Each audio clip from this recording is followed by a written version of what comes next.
Welcome again students. Today we start the +2 physics. +2 physics करने जा रहे हैं हम लोग। तो +2 फिज़िक्स में हम पढ़ेंगे रेजिस्टेंसेस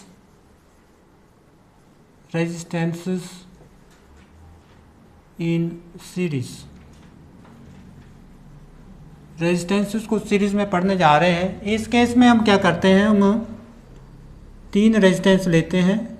ये पहला रेजिस्टेंस R1 है, दूसरा रेजिस्टेंस R2 है और तीसरा जिसका रेजिस्टेंस R3 है। They are connected to the source of EMF। EMF से कनेक्ट हैं। और EMF में एक चीज़ याद रखनी है आप लोगों ने, मैंने पिछले प्रीवियस लेक्चर में आपको थोड़ा सा उसमें रॉन्ग आइडिया दिया है। EMF और टर्मिनल पोटेंशियल के बीच में EMF वो होती है जो अगर सेल होगा और वो ओपन होगा तो वो जो है वो EMF है। Means when the circuit is open then the potential difference between the two poles of the cell is called EMF। और अगर सर्किट क्लोज हो जाता है then the potential difference between the two poles of the cell is called terminal potential difference। तो EMF का मतलब अगर cell अकेला है, ऐसे अकेला है, ये सेल अकेला है तो इसकी क्या है, EMF है। परंतु अगर ये सर्किट में आ जाता है तो ये टर्मिनल पोटेंशियल डिफरेंस बन जाता है। तो इस केस में करंट जो है पॉजिटिव टर्मिनल से नेगेटिव टर्मिनल की ओर जा रहा है, ये E है। तो 2 or more resistances are said to be connected in series if the same current is flowing through each of the resistors। अगर हर एक रजिस्टर्स में क्या है, सेम करंट जा रहा है, सेम करंट होगा तो वो क्या है, वो सीरीज में है। और इसमें हम क्या करेंगे, हम इसमें पोटेंशियल डिफरेंस लागू होगा, इसमें भी लागू होगा, इसमें भी अलग होगा। जैसे आपने मैट्रिक में पढ़ा हुआ है, यहाँ पर पोटेंशियल डिफरेंस B1 होगा, यहाँ B2, यहाँ B3।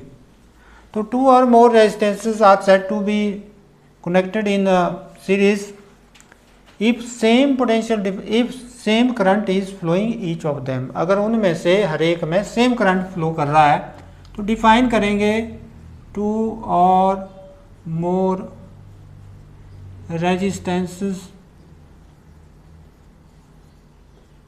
are said to be connected in series if same current is flowing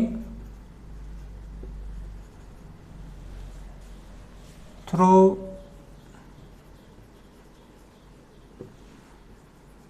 each of them। अगर प्रत्येक में क्या है, सेम करंट फ्लो कर रहा है। अब हम क्या करते हैं, consider 3 resistances R1, R2, R3 connected in series to the source of EMF E।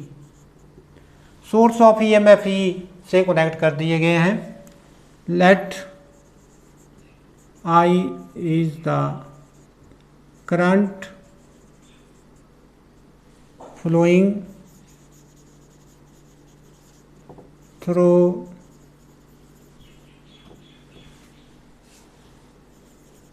each of resistance। If B1, B2, B3 be the potential difference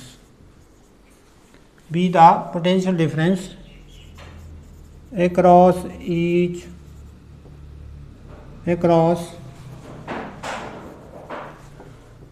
R1 comma R2 comma R3, then तब क्या होगा, then potential difference B, then potential difference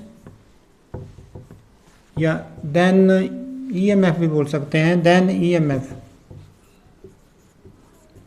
E जो apply की वो किसके बराबर होगी, E is equal to B1 plus B2 plus B3। This is question number 1। अब देखो बट B1 किसके बराबर है, IR1 के बराबर, और B2 किसके बराबर है, IR2 के बराबर, और B3 किसके बराबर है, IR3 के बराबर। Using these in equations 1, using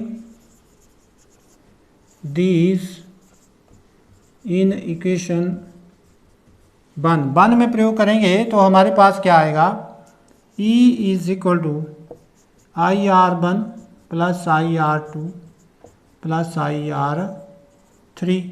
so E is equal to IR1 plus R2 plus R3 इस ढंग से। तो this is question number, what is that, 2 equations हैं। अब हम क्या करेंगे, अब हम इक्विवेलेंट रेजिस्टेंस लेंगे, इक्विवेलेंट रेजिस्टेंस लेंगे कि मान लो कि सारे सर्किट का रेजिस्टेंस जो RS है, let RS be the equivalent resistance of circuit,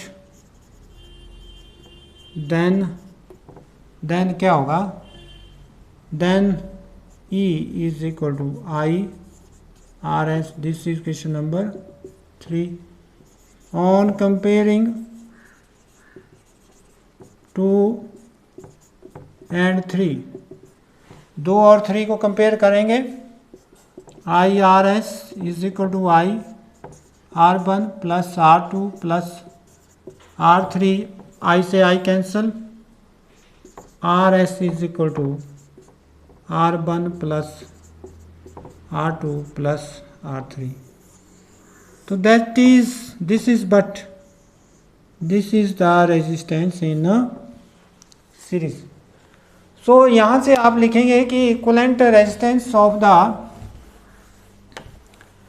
series combination is sum of the resistances of the individual resistors, जो इंडिविजुअल रेजिस्टर्स हैं उनके, या sum of the individual resistances equivalent. So equivalent resistance of series combination is the sum of the resistances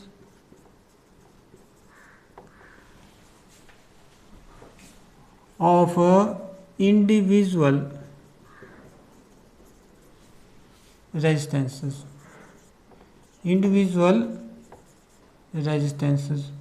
so equivalent resistance of series combination is the sum of the resistances of individual resistances। तो ये हमारे पास आ चुका है और इसके बाद हम next करेंगे।